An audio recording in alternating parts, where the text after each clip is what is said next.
In the eyes of 19th century Americans, the New World, their world, had no ruins or monuments, but it had something better, places like this, which proved that God had written the immensity of his designs right here in America. Nature, not culture, was what made Americans American. To experience in solitude what the novelist Fenimore Cooper called the holy calm of nature was a duty that became a right. And if they couldn't do it themselves, they wanted works of art that reminded them of it.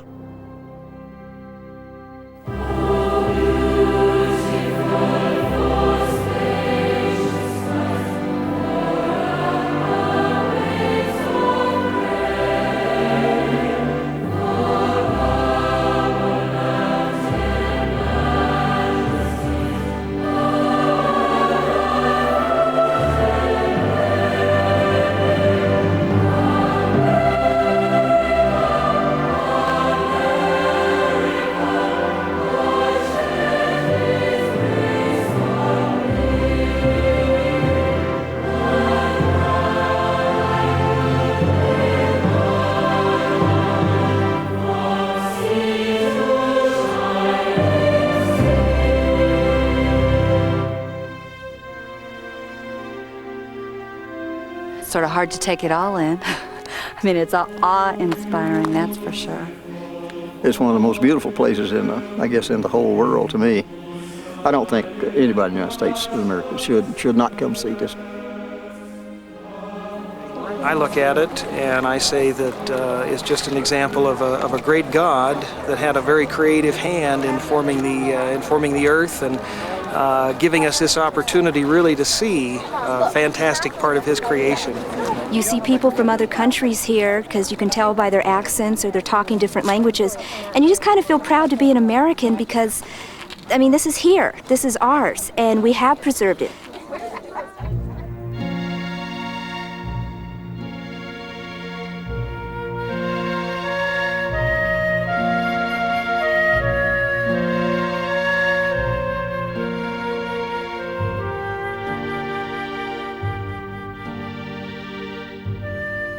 Landscape became the national subject, the sign of American identity. The painting of historical subjects was weak in America because artists feared that American history itself was thin. But God creates the landscape, and it creates an American vision, primal, a theatre of triumphs and conquests to come.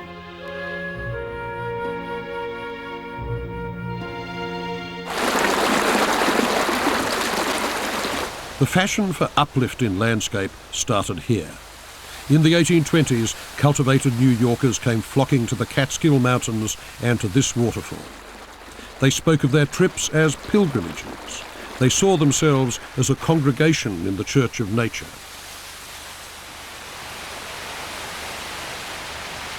The tourist arrived and stayed in a fair-sized hotel built at the top of the falls called the Mountain House. He paid 25 cents to some elderly gnome to operate a sluice gate and release the water over the falls. So what the tourist got was no longer wilderness, but a wilderness experience, something that you appreciated aesthetically, but no longer had to struggle towards.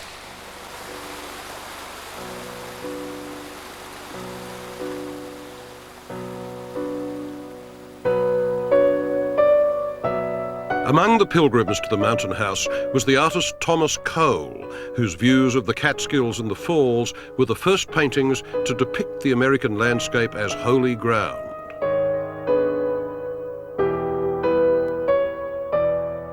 In the beginning, all the world was America, John Locke had written in the 17th century, and Cole's images reflect this idea of America as the very prototype of nature, with the solitary traveller as Adam.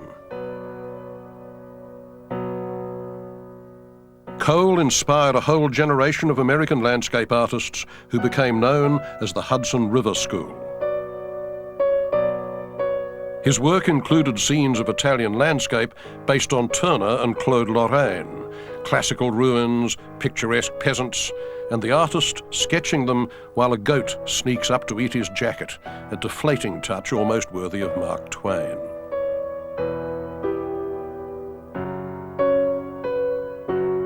But he believed European scenery was worn out, and his deeper attraction was to the Catskills, where, he said, the associations are of God the Creator. They are his undefiled works, and the mind is cast into the contemplation of eternal things. This could require some artistic license. This is Cole's Falls of the Catskill. The leaves are turning red. It is autumn, peak viewing season. But he leaves out the tourists peering over the brink and puts in an Indian brave, posed exultantly, the last of the Mohicans, the spirit of the woods. But the Indians had long since been driven away, and Cole was troubled by the raw, go-getting spirit of most Americans who saw landscape only as territory, raw material, not as a spiritual resource. For Cole, that seemed close to blasphemy.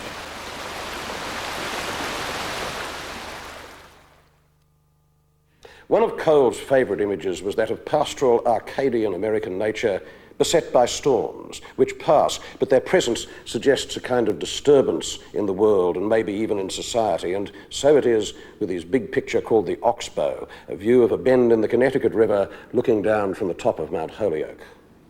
It's split almost into two parts. On the right, you have that serene golden light, the settlements, and the quiet curve of the river, and don't forget that an oxbow was a yoke. It was a symbol of domination over raw nature. And on the left you have nature which is uncontrollable, the storm blowing up out of the valley, and in the foreground the reminders of earlier storms in the form of those blasted trees. And finally, as a little note on the right, you have the artist's umbrella planted like a kind of flag. He himself has retreated. You can just see him down in the gully working on his picture, but he's leaving the moral decoding of the scene to us.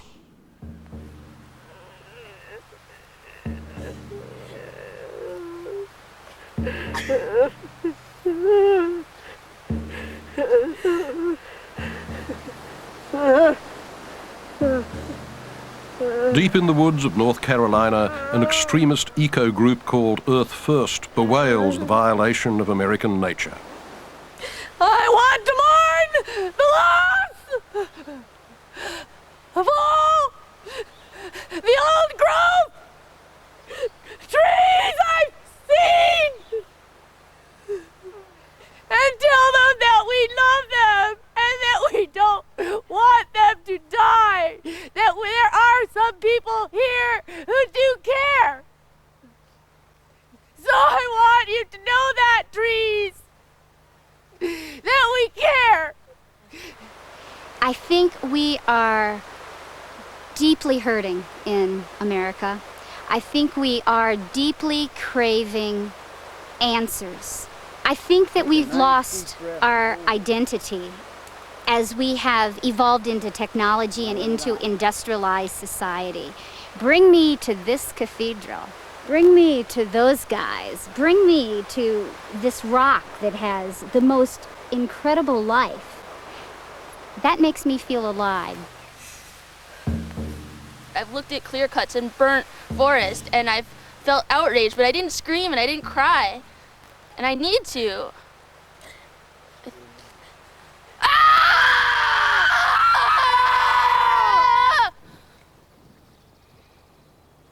This fear of the vanishing wilderness goes back a long way. In the 1830s, the French visitor Alexis de Tocqueville remarked with uncanny insight that it is the consciousness of destruction, of swift and inevitable change, that gives such a touching beauty to the solitudes of America. One sees them with a kind of melancholy pleasure. One is in some sort of a hurry to admire them. Now, this created a conflict for Americans because, on the one hand, the land was seen as an enormous cornucopia of natural resources that you could do anything with that you wanted. On the other, it's God's fingerprint, to be preserved and revered at all costs.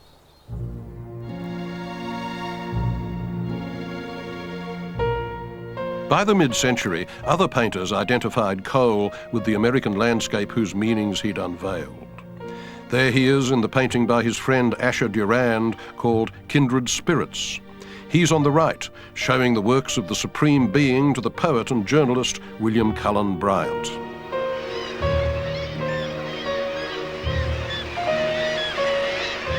The appetite for images of pristine American nature was not restricted to landscape alone. The year 1838 saw the publication of an immense portfolio of prints entitled The Birds of America. It documented, mostly at life size, over 1,000 individual species of bird. The artist, John James Audubon, called it his great idea, and it was.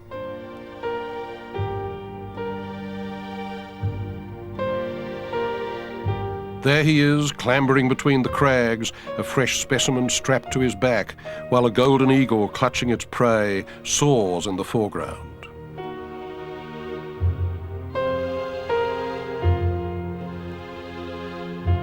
Audubon projected the image of himself as a frontiersman, a Daniel Boone of ornithology. He had no formal art training and no scientific background, but he did have an insatiable passion for knowledge and description.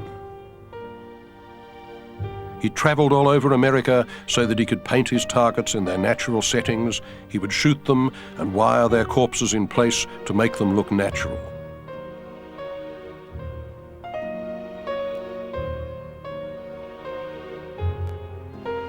Audubon was a brilliant stylist with a strong sense of profile and a whiplash line, and the results go far beyond the category of ornithological prints. Following the taste of his day, he would sometimes present his birds in moralizing human terms. Of these two pairs of Carolina turtle doves, he wrote, "On the branch above, a love scene is just commencing. The female seems doubtful of the truth of her lover, and virgin-like resolves to put his sincerity to the test by delaying the gratification of his wishes." A very American bird.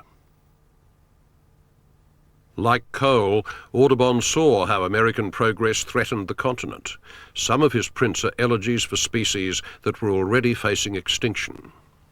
And he was right to worry. The star of empire, as some Americans called it, was rising, and the movement was west.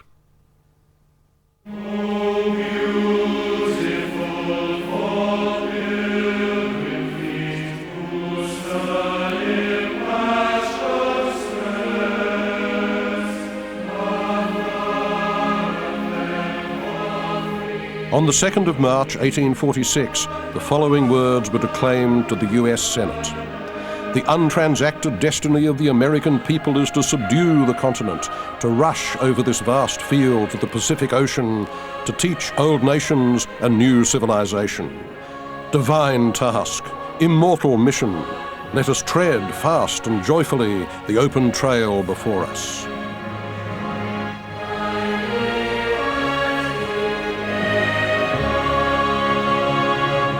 The phrase that summed all this up and rang in the ears of American whites was manifest destiny. It meant what it said, that it was manifest, obvious beyond all argument, that empire had to expand beyond the Mississippi and not stop rolling until it met the Pacific. Whatever you found on the way was yours by absolute right. And if the Indians fought back, they weren't just resisting invaders, they were up against history itself. And to see yourself as a force of history is to be absolved from both pity and from guilt.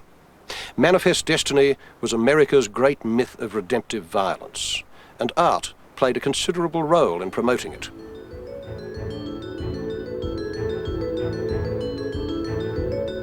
John Gast's picture, American Progress, shows a goddess with the star of empire stuck to her forehead, proceeding like a blonde blimp above the ranks of the advancing settlers while the Indians fall back. She unreels telegraph wire as she goes.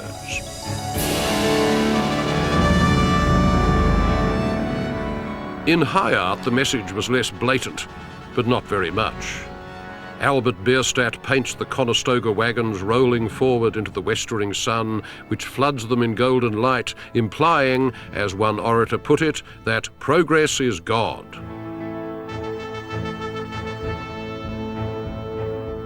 Cheap coloured prints were produced in their tens of thousands by the lithographers Currier and Ives, enticing a near-mass audience with promises of fortune in the West, where the settler would arrive in an American Eden, filling his log cabin with abundant game and family values.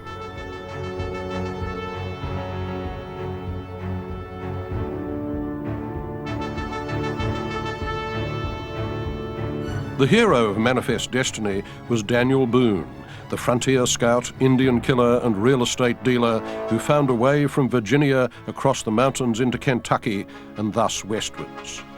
Here, the artist George Caleb Bingham fuses him with the biblical image of Moses, leading his people towards a land of milk and honey. The Daniel Boone legend sets the terms of the mythology that would, for Americans, describe and explain the process of westward expansion for the next century. The process always involves a kind of exile from civilization, a kind of regression to the world of the savage, but from that regression comes a kind of purification, a new contact with nature, a regeneration of the spirit, a regeneration of earthly fortunes as well, and ultimately the man who has gone to the wilderness becomes the agent for a further advance of civilization against the wilderness.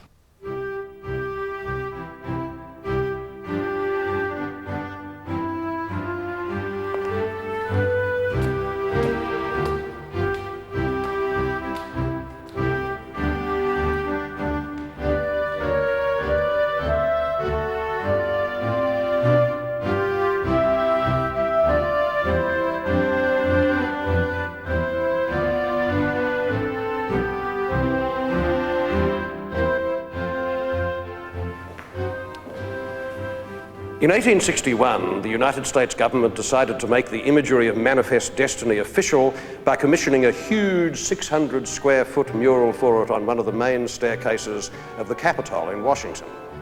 The artist chosen was Emanuel Leutzer, who had already become famous for painting Washington crossing the Delaware.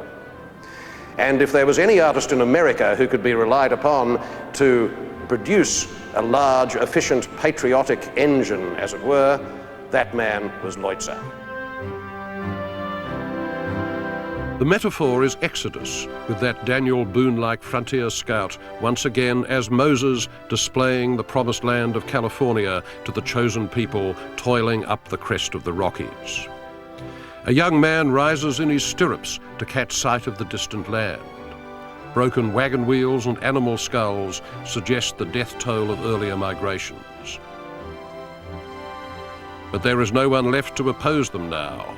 The plains below are empty of Indians.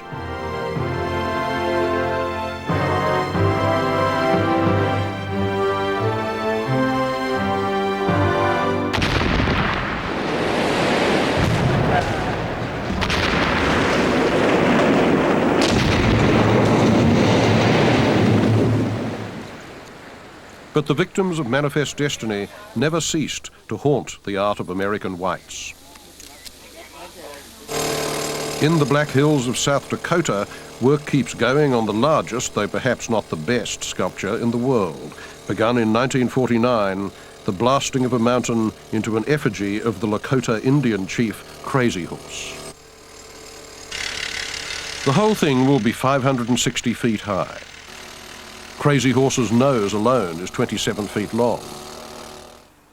It's the invention of a Polish emigrant named Korczak Ziolkowski, who meant it as a reply to the faces of the presidential dead white males on Mount Rushmore 20 miles away. Korczak died in 1982, but his family continued blasting out the form of Crazy Horse. One of his 5 daughters, Monique, drove me to the top to show me the work on the head 45 years after her father started it.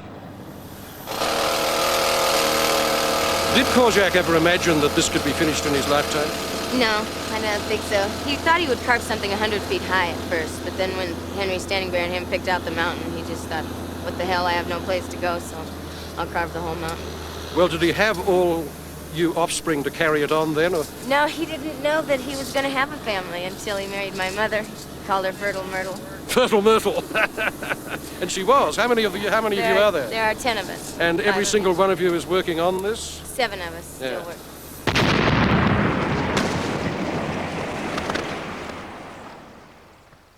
When finished, if it is finished, it will look something like this, an Art Deco paperweight the size of a small Alp. Crazy Horse points in answer to the derisive question of a white man, "Where are your lands now?" He answers, "My lands are where my dead lie buried." This line was Korczak's starting point. My lands are where my dead lie buried. Isn't that beautiful? Isn't that beautiful?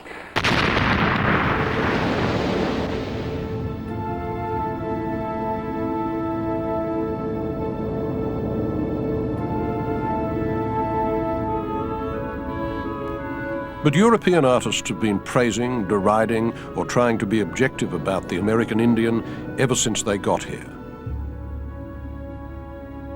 The most energetic of them was the artist-explorer George Catlin in the 1830s. Catlin was largely free from the prejudices that disfigured white American views of Indians. He didn't idealize them as noble savages. He didn't demonize them as brutes. He tried to see them as real people in a real, if exotic, social setting.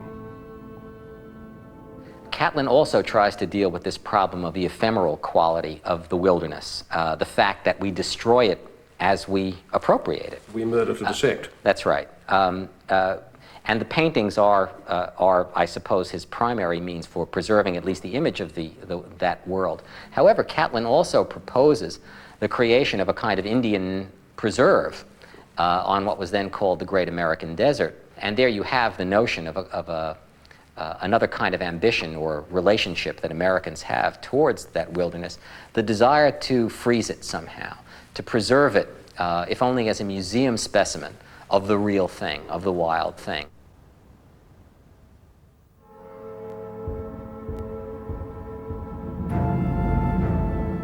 An artist might have fantasies about a museum of living Indians, but the American government preferred them dead.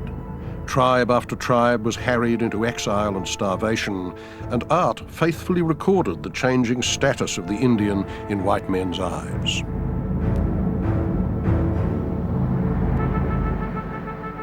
In 1822, Charles King could paint a delegation of Pawnee chiefs to Washington as a group of Roman noblemen with finely etched faces personifying dignity and reason.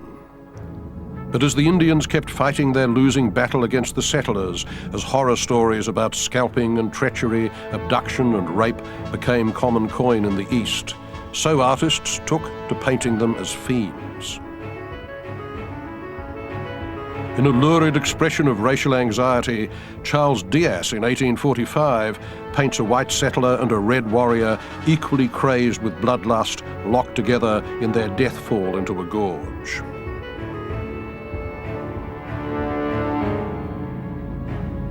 Parallel with the demonic Indian is the doomed Indian.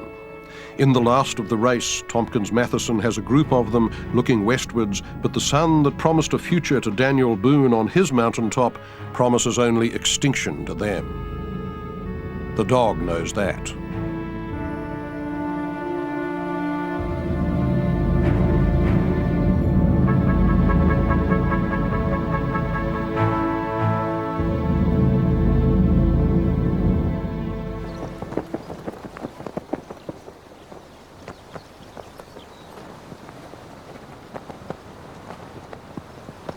This is the house the artist Frederick Church built for himself on a hill above the Hudson River. He called it Olana, which means our place on high in Arabic. From this viewing platform, he could survey American nature in all directions, in all its grandeur.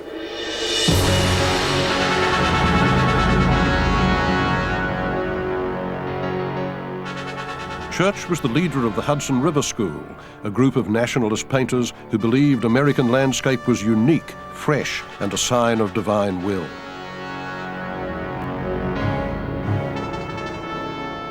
His wilderness was always spectacular, waiting for the white man. It was his show, put on by God for him.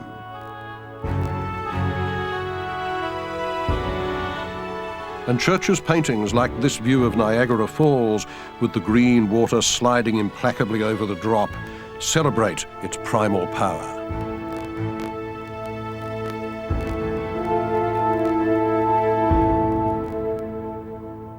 Church didn't succeed by figuring what the public wanted and then painting it.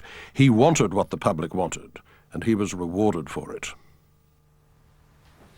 This place is completely Church's conception, isn't it? Everything in it, from the house to the contents, is designed by him. The house, contents, landscape, even in a sense, Church designed the view. And so while you are in here, you are walking through a three-dimensional work of art. And what does the work tell us about the man? Oh, I think it tells us a great deal. When a friend asked him if he was the architect for the house, he replied, "I made it out of my own head." And so really you're looking into Church's mind as you go through this house. Olana is an extraordinary mix of memories, souvenirs, and emblems of past civilizations. He did the house in the Middle Eastern style, not because he liked Arabs, but because Christ had lived in the Middle East. Frederick Church was devoutly Christian, a patriot, a model citizen who believed that the sturdy American character needed refinement by past civilizations. Out of that would come a new American man who would lead the world. Most of his life, Church felt that in some sense he was the son of Cole, didn't he? Oh, very much the spiritual or intellectual inheritor of Cole. And his landscapes developed themes that Cole developed. Such further, as? Oh, the sense of American bounty, the extraordinary qualities of this continent, the spirituality that Church found in nature, Cole found in nature. And it really, you looked at nature and found God. Church painted this solitary cross in the wilderness as a memorial to Cole. He was, in fact, Cole's only pupil. But his pictures praised American expansion rather than warned against it. The Hudson River was not enough for him. He also sought enormous, exotic subjects in South America.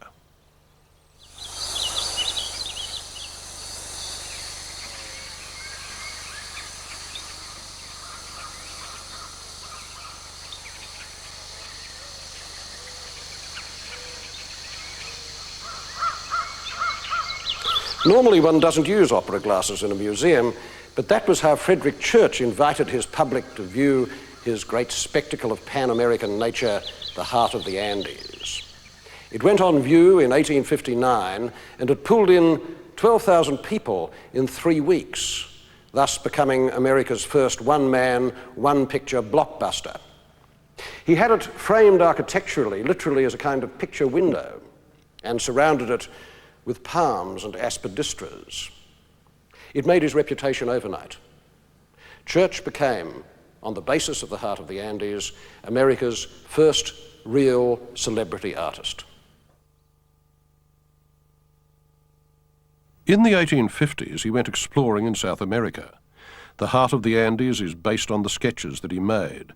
It's not a single view, but a combination of many, sealed by Church's signature, carved into a tree. His public loved the sheer abundance of the image. It's a painted encyclopedia of nature, but all its detail is unified in sublimity. The painter becomes God's stenographer. He reconciles science with religion.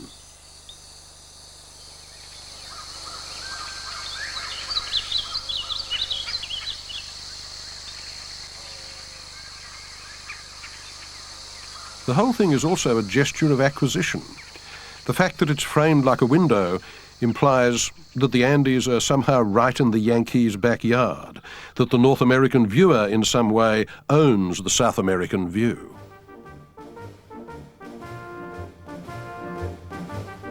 Two years later, when the Civil War broke out, Church fervently rallied to the cause of Lincoln and the northern states.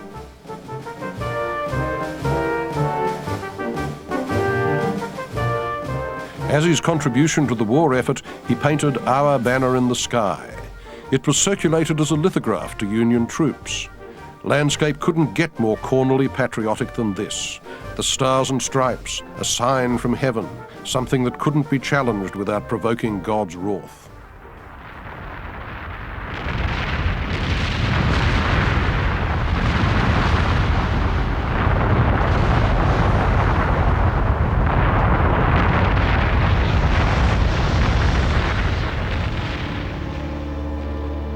As the Civil War raged, Church painted the eruption of the Mexican volcano Cotopaxi.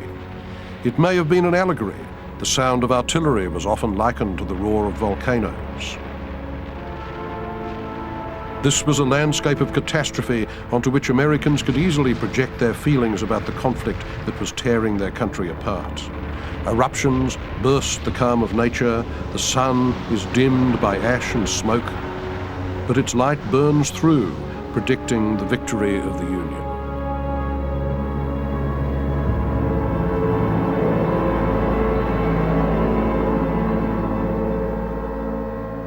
But was a heroic, optimistic landscape art possible when the very earth of America had become the mass grave of a generation?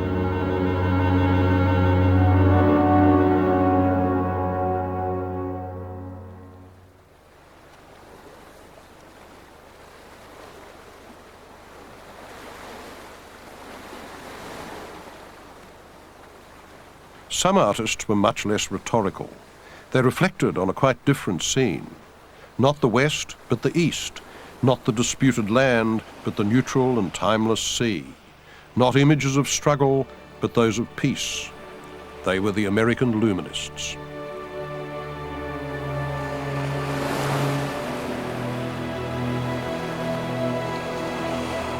The painter John Kensett saw the sea as an emblem of consciousness, silence, an immense reflective calm.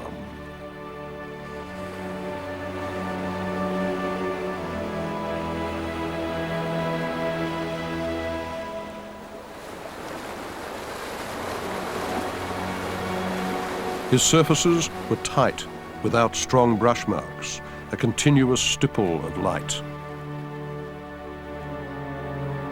Luminism was painting's counterpart to the feelings of the American transcendentalists like Ralph Waldo Emerson, who said, "I float on a vast ocean of thought without rock or headland. I am from the beginning, knowing no end, no aim." The sea becomes a metaphor of eternity. It suspends narrative. Nothing happens. In Martin Johnson Head's The Coming Storm, stillness descends on the black water, the white sail draped over a rock, the lone watcher and his dog, and the intensity of the long moment is extreme, with everything near and far in exact focus, like a Salvador Dali.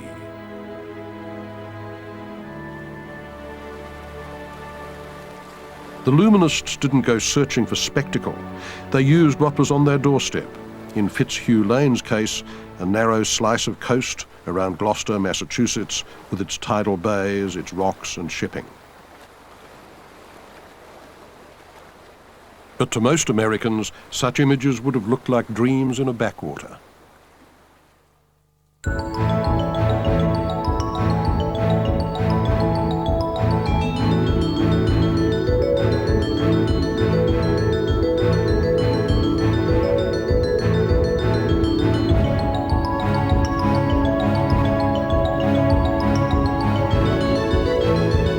A new industrial America was rising from the ashes of the Civil War, driven by the railroad. In the 1850s, America had just 9,000 miles of track. By the end of the 1870s, it had 93,000.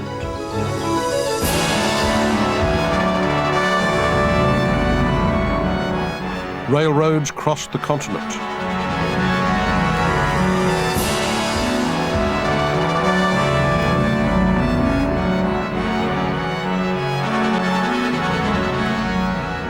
They opened the West, and artists rode them along with the land speculators, con men and gamblers. They too were ready to mine the landscape.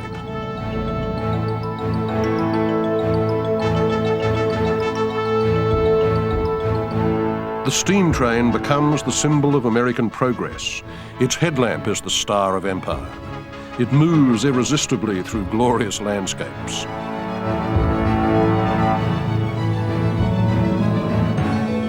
The old Conestoga wagon lumbers along while the new train hurtles to its destination. Dropping their images of settlers' wagons, Currier and Ives took the railroad engine as the triumph of enterprise. Its smoke blinds the American Indians, blotting them out.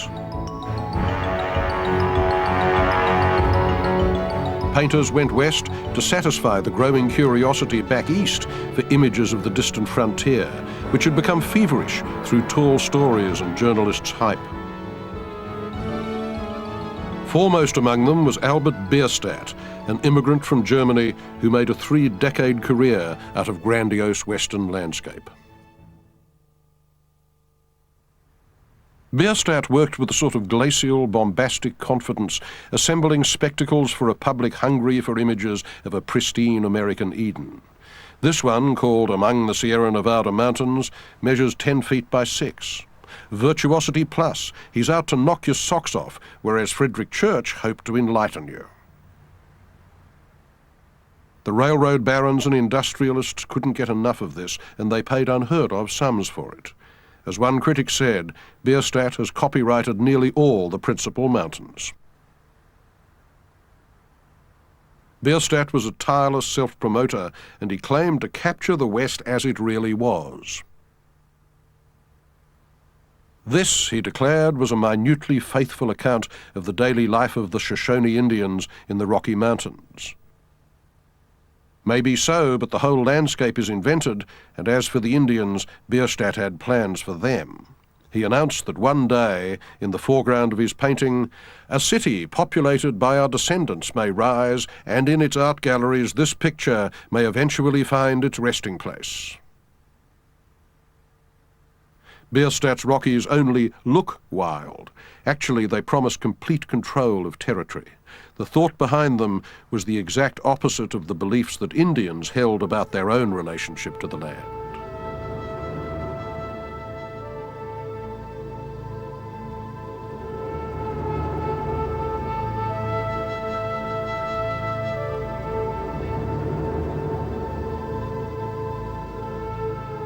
The Native American view is that this place is very much a part of a great sacred totality.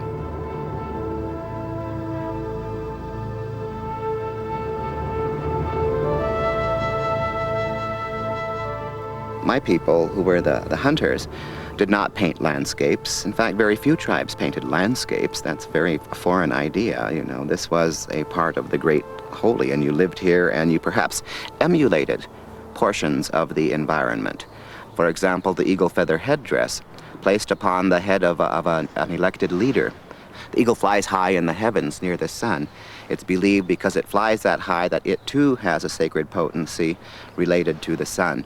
Consequently, the eagle feathers placed in a particular arrangement become the rays of the sun coming out of the man's head, and he's told to be as a father to your people, just as the sun is a father to this universe. So we see a slightly different interpretation of nature in that it becomes the living forces that control us, and we therefore pay homage to those potencies by adorning ourselves with those essences or those symbols.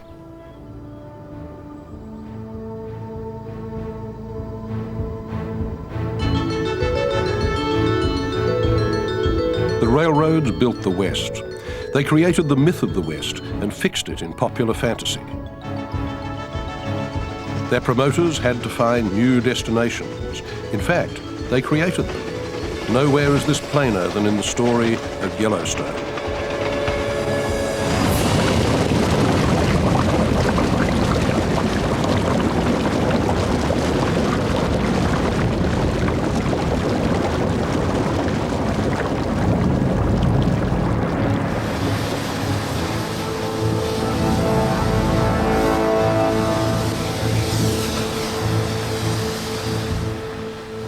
From the white world, only a few trappers and mountain men had ever visited this weird thermal landscape. They returned with stories of a place where hell bubbled up, Satan's cauldron.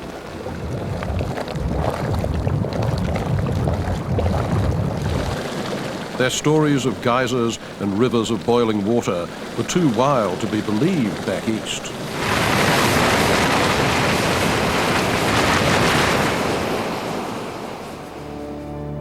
In 1871, an official US Geological Survey team led by Ferdinand Hayden set out for Yellowstone. Haydn knew he would need pictures, not just words, to describe it, so he took along a 34-year-old artist, Thomas Moran. Moran's trip was underwritten by the Northern Pacific Railroad, which guessed that his images just might create a new tourist destination.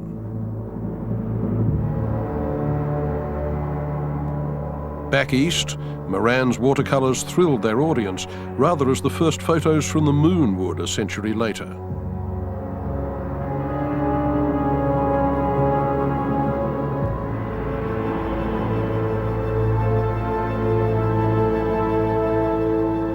Along with Moran, Haydn had invited a former stagecoach driver turned photographer, William Henry Jackson. This was the first time in America that a photographer and an artist had worked together on the same project. Jackson provided the objective record of this world of wonders to a public which thought the camera couldn't lie.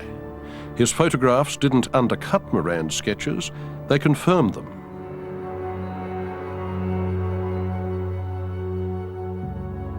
Moran often helped Jackson find scenes for his camera, and then he painted them himself. Haydn used their work to persuade Congress that Yellowstone should be protected forever. He wanted to create America's first national park.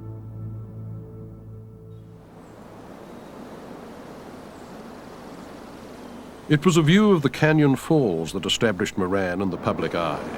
It was the summation of his trip, his all-out gamble with public taste, the big picture, as he called it. He painted it when he got back, and Congress loved it.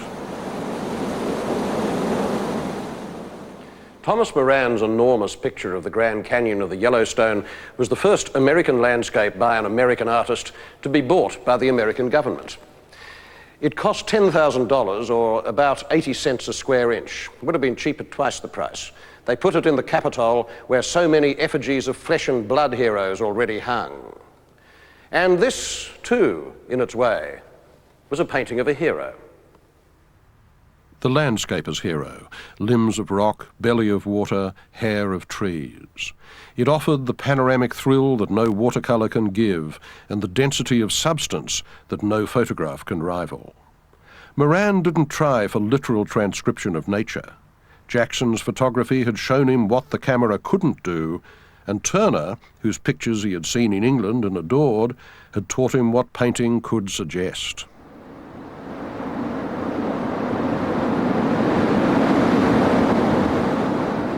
In 1872, the year Moran's canvas was finished, the Yellowstone area became a national park. Moran's painting didn't force the bill through Congress, but it did become the prime symbol of wilderness tourism, and it did wonders for the cash flow of the Northern Pacific Railroad.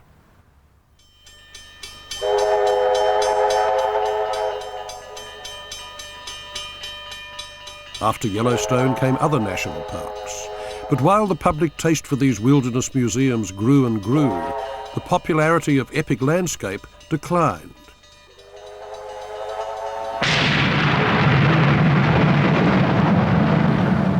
By the 1890s, the likes of Moran and Church were seen as the remnants of a mode of landscape painting that was too big, too naive, too much all round.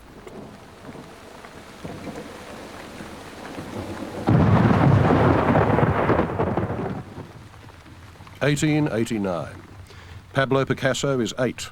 The Eiffel Tower has just gone up, and Bierstadt's The Last of the Buffalo is rejected from the Universal Exposition in Paris. Well, you might say, so it should have been. The picture is a lie. It puts the blame for the extermination of the buffalo on the Plains Indians instead of white Americans. And yet you can't help feeling a tad sorry for Bierstadt, who was helpless in the current of cultural fashion and soon to be swept away, like his subject matter.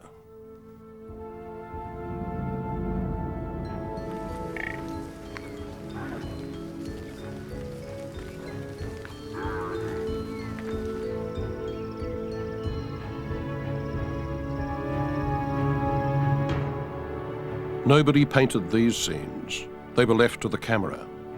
Soon the buffalo were gone, wiped out as a matter of government policy by professionals with Sharps rifles who were out to destroy the Plains Indians' food base and turn them into beggars.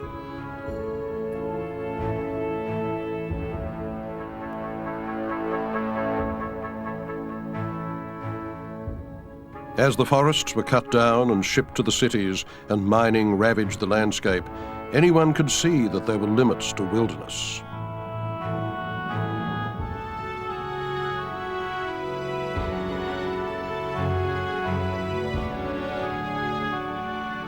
Then America began to run out of West.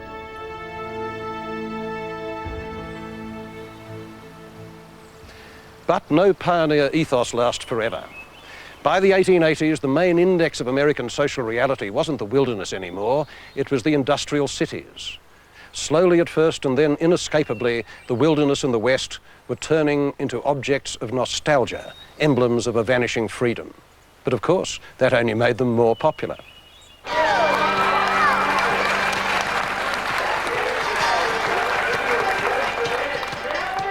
The myth of the West is only too familiar to us today, and it is so firmly embedded in the culture that Americans never get tired of it, even though it only lasted a few decades and ended over a century ago. Its hero is the cowboy, a kind of centaur, a living emblem of instinctive freedom.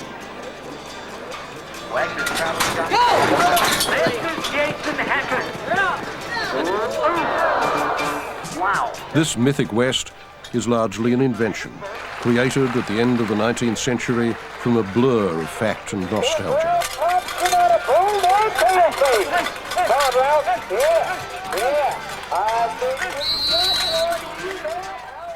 Here is Charles Schreyvogel painting a cowboy on the roof of his apartment building in New Jersey, in a world of automobiles and telephones, not stagecoaches and Pony Express riders. And this is how the finished picture looked. Illustration is melding into movies. And it was this man who did more than any other artist to create the American cowboy and influence the movies. He was Frederick Remington. More an illustrator than a painter, Remington at the start of the 20th century was simulating a lost world of frontier fights and Indian scouts. Action painting. It clicked into place with the strenuous masculinity that his friend, President Theodore Roosevelt, was preaching from the bully pulpit of the White House. America makes itself through struggle. One of his chief themes was the image of the last stand. The Indian scouts were alerted to Custer and his movements on the plain. They zigzagged their way back, which signaled everyone that Yellow Hair and his men were ready to attack.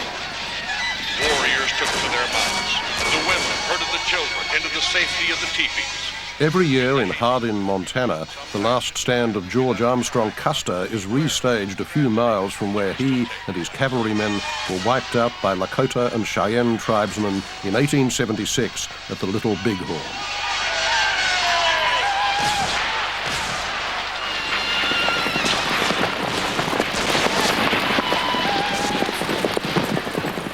A lot of people have negative stereotypes on George Armstrong Custer, and we want to keep bringing up these old grievances. Instead, we work together and take a bad situation and make something good out of it. Take a lemon and turn it into lemonade, if you will.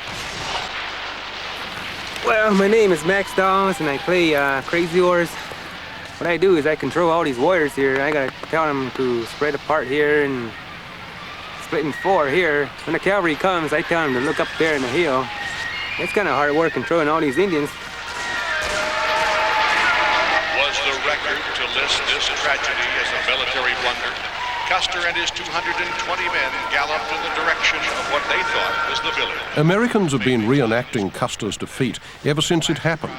The first replay was done just a year after it by Buffalo Bill Cody in 1877, using Indians who had fought in the original battle. With Remington's help and a lot of later input from Hollywood, The Last Stand became a mythic American event.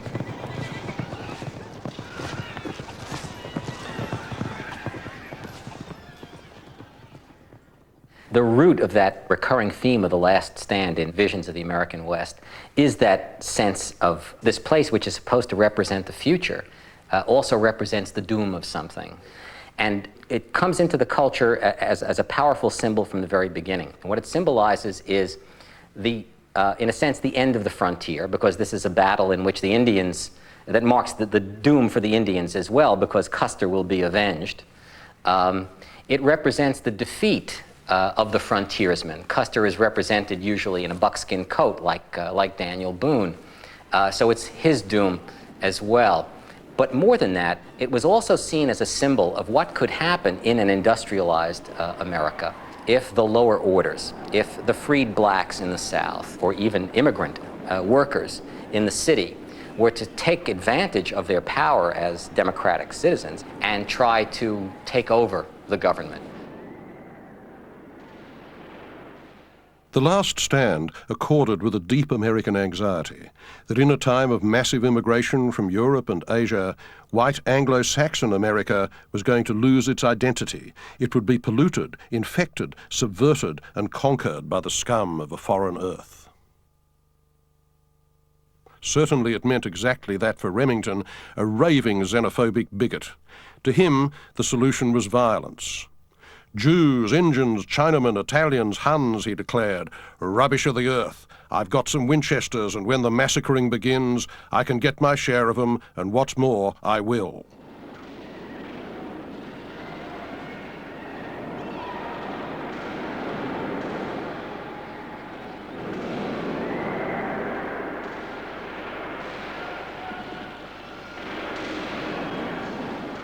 In 1890, the frontier was declared officially closed.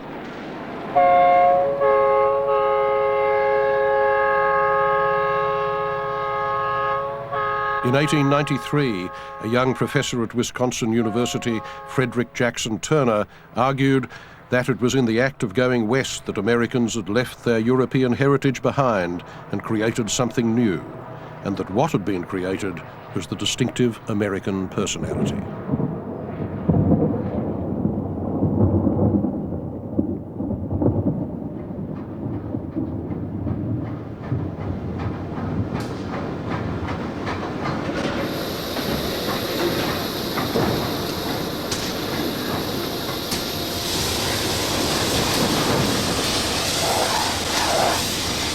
The closing of the frontier in the 1890s began the slow ending of an American state of mind.